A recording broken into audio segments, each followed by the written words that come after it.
Here are the top stories for today, September 9, 2019. President Duterte welcomes the decommissioning of over 1,000 MILF fighters and firearms. Malacanang vows to follow humanitarian law and protect the defenseless and vulnerable from armed conflict. The Department of Agriculture confirms that Asian swine fever caused the deaths of thousands of hogs in Bulacan and Rizal. And volunteers clean up hundreds of sacks of trash and debris at the Cavitex Mangrove Park.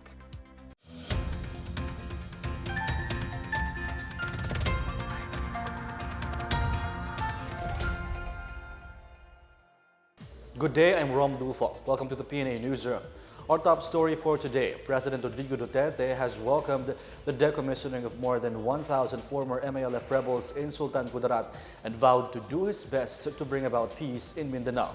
Some 940 decommissioned firearms, including 20 crew-served weapons, were inspected by President Duterte at the decommissioning process area at the Old Capitol compound in Barangay Simuay, Sultan Kudarat on Saturday.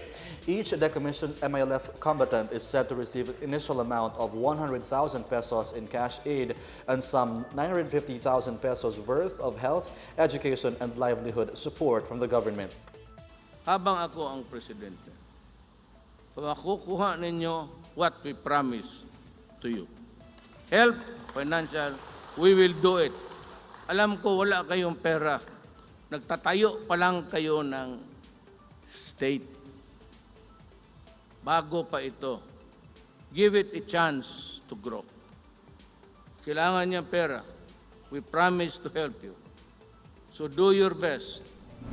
The MILF manifests again its continuous commitment to fulfill its obligation under the Comprehensive Agreement on the Bangsamoro, and reassure our beloved President and all our partners in the peace process that we will continue to uphold our part of the bargain. Malacanang says the explosion in the public market in Isulan Town, Sultan Kudarat on Saturday shows the need to fast-track the normalization process in Mindanao. In a statement, Cabinet Secretary Carlo Nograles said the blast is a reminder why the government must exhaust all efforts to ensure that the future generations are spared from the conflict and violence that has plagued Mindanao in the past. Nograles hailed the decision of President Duterte to push through with his attendance on the second phase of the commissioning of MILF combatants and firearms in Sultan Kudarat just hours after the blast took place. The decommissioning of 12,000 MILF combatants are expected to be completed by March 2020. About 500,000 up to 1 million pesos will be given per family on top of other benefits such as housing, livelihood assistance, scholarships, employment opportunities, PhilHealth coverage, among others. Meanwhile, the blast in Sultan Kudarat is said to be carried out by the Abu Turaife faction of the Islamic State-linked Bangsamoro Islam Freedom Fighters, or BAFF. According to the Army's 6th Infantry Division, the group is known for terror attacks and was trying to extort 250,000 pesos protection money from the local government of Isulan to spare the town from bomb attacks. Justice Secretary Bernardo Guevara believes the proposal to have a separate facility for those convicted of heinous crimes is a game changer. He said this would help authorities institute reforms in the country's prison systems. In an interview, Guevara said the transfer of heinous crimes convicts to a new facility is a big turning point and would pave the way for a bigger reform that they will do. Earlier, Senators Richard Gordon and Juan Miguel Zubiri filed separate bills meant to create a separate facility for heinous crime convicts to isolate them and prevent them from committing more crimes. Gordon said the maximum penal institution should be located in Fort Fermon Magsaysay in Balayan City, Nueva Ecija, which is the largest military reservation in the country. He is also pushing for the digitization of criminal records. Meanwhile, Senator Juan Miguel Zubiri also filed Senate Bill 1004, noting how well-off prisoners continue to live a luxurious life within the confines of our prison system. Zubiri said the botched release of rape-slay convict former Calauan Mayor Antonio Sanchez has opened eyes to corrupt practices in the country's prison systems. The Presidential Communications Operations Office, or PCOO, clarifies funding for the Duterte administration's Federalism Information Campaign was never included in its budget. In a hearing at the House of Representatives last week, PCOO Assistant Secretary for Operations and Legislative Affairs, Marie Rafael, said the Federalism Information Campaign was not included in her agency's proposed budget worth 1.6 billion pesos. Rafael said this has always been the case since there is already an existing interagency task force on federalism and constitutional reform under the DILG. She said the PCOO received 10 million pesos from the DILG in August 2018 to effectively carry out the task of implementing the communications plan. Nevertheless, Rafael reassured that her agency will continue to carry out its function of informing the public on matters of national importance. Last month, Malacanang said the President is still keeping federalism on its agenda, but it is up to Congress to propose what method should be used in amending the Constitution. PDEA vows to continue its battle against illegal drugs despite deaths among its agents. And an alleged NPA member was arrested in Pasig. More on this from Janice Cave. An alleged NPA member identified as Joselito Naag was arrested in Barangay Santolan, Pasig City on Saturday evening. Naag, who has a 100,000 peso bounty on his head, was arrested by virtue of a warrant of arrest for cases of robbery, murder, and frustrated murder issued by the Regional Trial Court of Legazpi City, Albay. Meanwhile, the Philippine Army said 2 more brigade combat teams will be created to boost its defense capabilities. Army spokesperson Lieutenant Colonel Ramon Zagalas said the creation of more combat teams would allow the Army to have a force ready to fight threats. The combat teams would consist of around 1,500 to 1,700 trained officers and enlisted personnel, which will be supported by enablers such as modern artillery to include air defenses and land-based missile systems and aviation. In other news, PDEA said that their agents' death will not hinder them from continuing their relentless campaign against illegal drugs. PDEA Director General Aaron Aquino stressed this in view of the recent death of Agent Jack Roland Bastatas, who was killed during a buy-bust operation in Mindanao on September 2, 2019.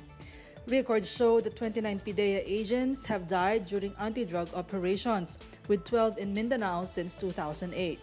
For the PNA Newsroom, I'm Janice Cave. Still to come, Malacanang vows to follow humanitarian law and protect the defenseless and vulnerable from armed conflict. The Department of Agriculture confirms Asian swine fever caused the deaths of thousands of hogs in Bulacan and Rizal. More on these when the PNA Newsroom continues.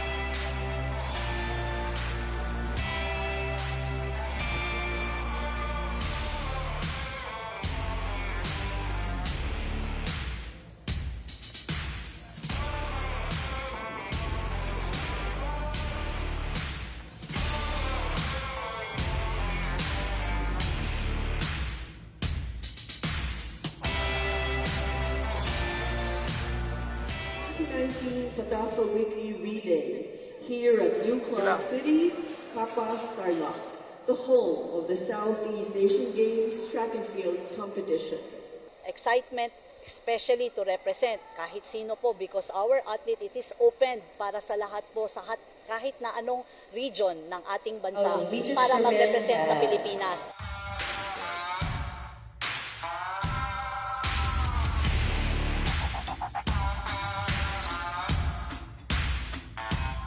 On your mark.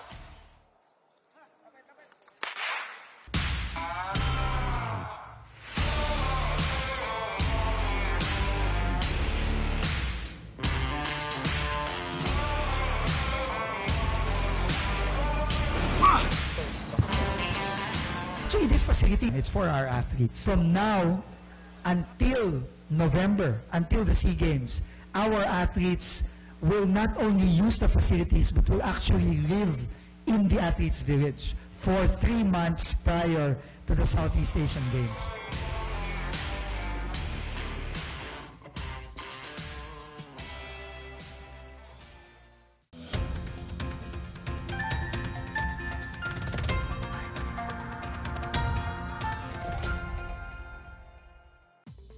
The Philippine government is said to remain committed in protecting the defenseless and vulnerable in every armed conflict. During the annual commemoration of the International Humanitarian Law held at the Department of Foreign Affairs, Executive Secretary Salvador Madildea expressed his concern over the threat of local terrorism that have been battling the Philippine government for more than 5 decades. He said the government will stay committed to the mission of the National Task Force to end local communist armed conflict created and chaired by no less than President Duterte as stipulated in Executive Order Number 70. The EO provides that the Philippines adheres to the principles of humanitarian laws or the laws of armed conflict. The Department of Agriculture on Monday confirms it was African swine fever that killed around 7,000 hogs in Bulacan and Rizal farms last month. Agriculture Secretary William Dar said 14 out of the 20 blood samples from the infected hogs sent to the United Kingdom for confirmatory tests came up positive for ASF.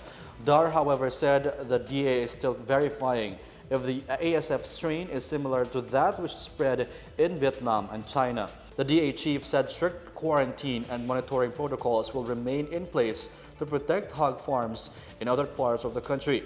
Meantime, Dar said pork in the country is still safe to eat as long as it underwent sanitary and phytosanitary procedure from the National Meat Inspection System. I'm sure the DA knew only of the affected areas at the time that they released the report. I saw the DA secretary earlier this morning and confirming that the disease is an African swine flu. And I'm sure the DA is already doing something about it. The Philippine Economic Zone Authority is seeking to rationalize tax incentives on domestic enterprises while retaining perks for export-oriented industries in the economic zones. PEZA Director General Charito Plaza has expressed support for the implementation of the Corporate Income Tax and Incentives Reform Act, or CITIRA. However, she said exporters should retain their incentives to make them competitive and to enable them to benefit from the trade war between the U.S. and China and other global opportunities. CITIRA aims to reduce corporate income tax and rationalize tax incentives. Plaza points out the CITIRA bill can encourage domestic enterprises to increase production, manufacturing, and export capability, and thereby lessen importation dependence of the country. Korean Air reports it has been boosting cargo services between Manila and Incheon and offering twice-a-week cargo flights due to a rise in demand. The airline said it has transported 766 tons of cargo in August, from 437 in April. It cited that cargo traffic between Manila and Incheon has increased by 170% during the past 4 months. Korean Air has also been boosting its cargo services in other parts of Asia, increasing cargo capacity in China, Vietnam, India, and Thailand. Meanwhile, a total of 31 Korean beauty brands offered cheaper than those sold in department stores are now available in duty-free Philippines outlets. This is to keep up with the Korean skincare and makeup trend in the country, which is mainly attributed to the immense interests of Filipinos in K-pop. Recently, Duty Free opened the K-Beauty Studio and Global Trends area in its flagship store, the Fiesta Mall in Parañaque City, and the Sulwasu Boutique at Lux Duty Free inside Mall of Asia Complex.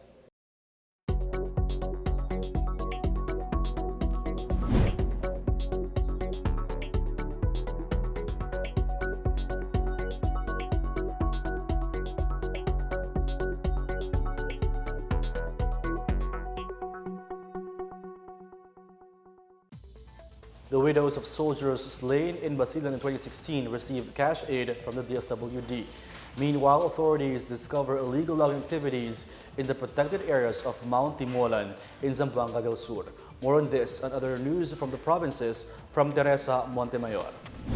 The Department of Social Welfare and Development released on Friday some 5.4 million pesos in livelihood assistance to the widows of 18 soldiers who were killed in action in Basilan 3 years ago.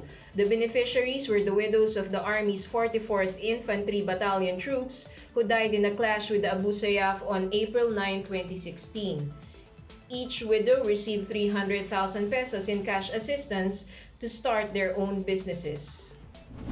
In Zamboanga del Sur, the National Bureau of Investigation is investigating the people behind the cutting of trees on Mount Timolan, a protected landscape in the town of San Miguel. The Provincial Environment and Natural Resources Office on Monday said they found traces of illegal logging activities on Mount Timolan. This as authorities found piles of newly cut trees of lawaan and decal species on Saturday in Barangay Dumalian, which is part of Timolan Ranges. Another pile of newly cut logs were found 2 kilometers away from where the cut trees were discovered on Monday. Meanwhile, the Eastern Mindanao Command, or the East MINCOM, and the Mindanao Independent Press Council held a dialogue to tackle the red tagging of several media personalities in the island. Both parties agreed to implement measures to ensure the safety of journalists, and these include open lines of communication and added security. For their part, East MINCOM assured it does not maintain a list of journalists who are suspected as supporters or combatants of the armed rebel groups. They also called on journalists to be fair and to be impartial in their work. For the PNA Newsroom, I'm TERESA Montemayor. Up next, the Mindanao Development Authority signs a business and trade deal with Papua New Guinea. Volunteers clean up hundreds of sacks of trash and debris at the GOV'T Mangrove Park. The PNA Newsroom returns after these reminders.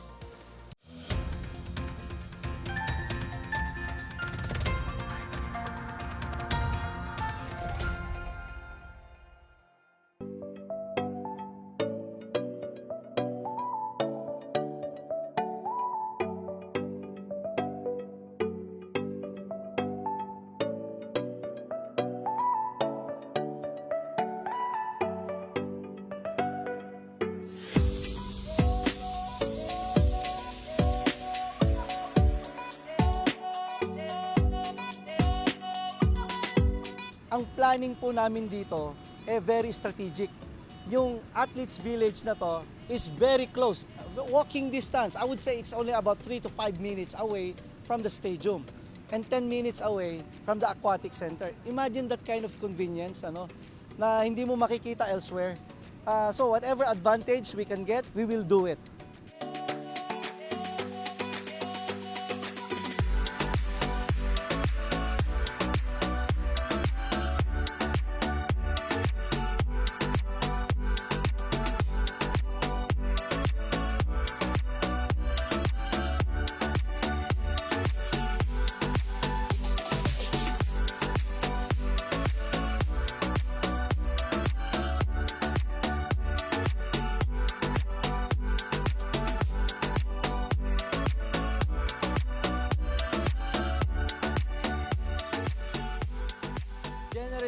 We are a very competitive country. We are very talented. Kaya lang nasasayang yan. So, bakit hindi natin gumawa na lang ng mga facilities para nandito sila? Ma-enhance yung skills nito. Ma-tap yung talents na yan. So, kami, in our own way, in the Basis Conversion and Development Authority, in coordination with the Philippine Sports Commission, the Philippine Olympic Committee, at saka ng tulong ng pangunguna ng Duterte administration, we are trying to make the rebirth of Philippine sports again.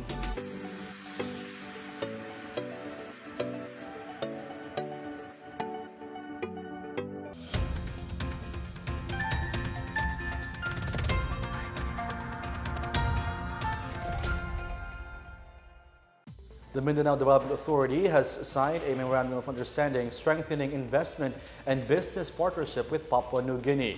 MINDA Secretary Emmanuel Piñol and Papua New Guinea Central Province Governor Robert Agarobe signed the agreement, which will strengthen partnerships in agriculture, shipping, and mining.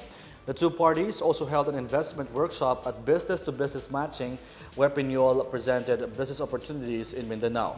Meanwhile, the Bangsamoro Autonomous Region in Muslim Mindanao approved the proposal of MINDA to export coconuts from the region. BARMM Interim Chief Minister Ahod Murat Ibrahim said the proposal will benefit coconut farmers in the region due to the high demand for whole coconuts in China, Middle East, Europe, and the U.S. He said they will recommend the relaxing of laws on exporting coconuts from the region. Piñol earlier said coconut farmers from BARMM should set their sights on foreign markets as it now has broad powers to conduct foreign trade. The World Health Organization calls on academics, medical stakeholders, and patients to unite in the fight against leprosy.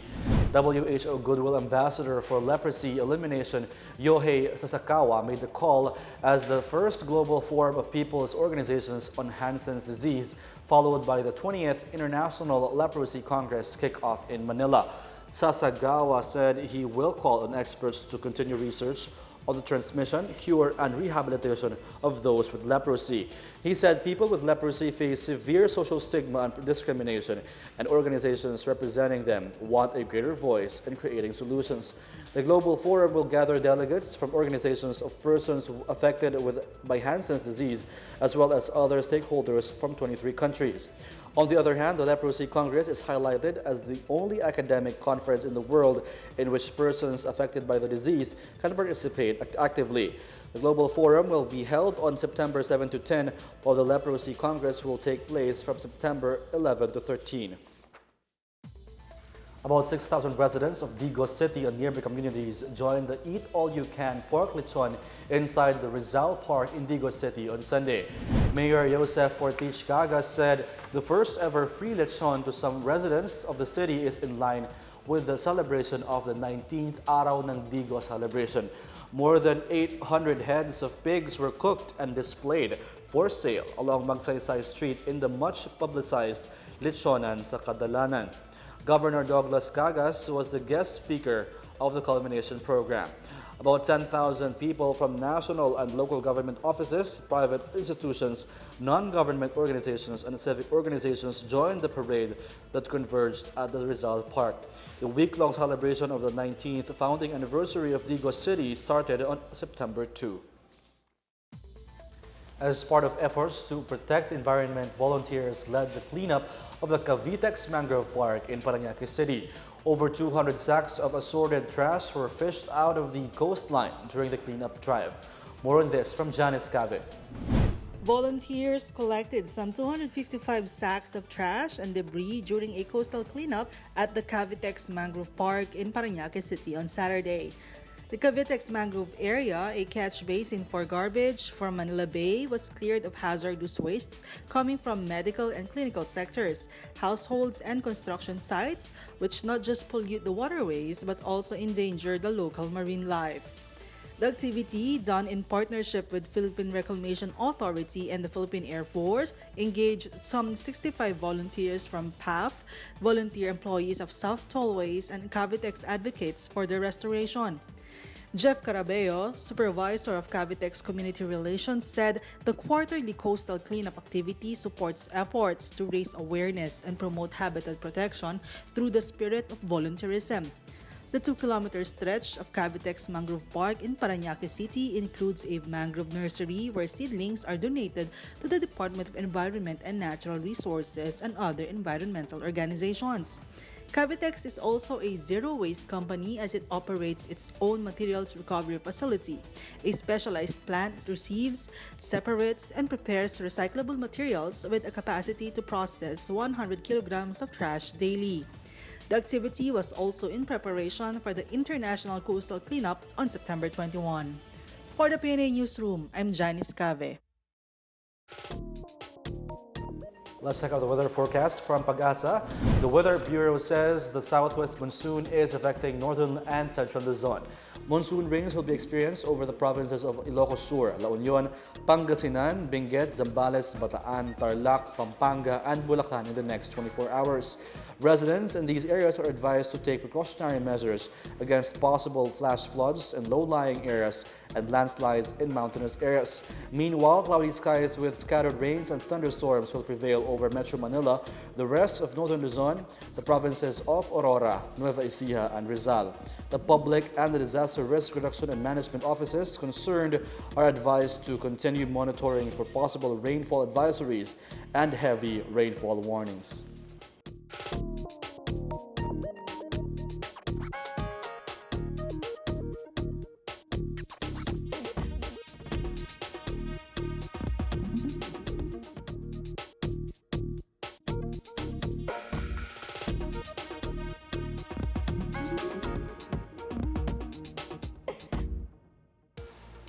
Let's take another look at today's biggest stories.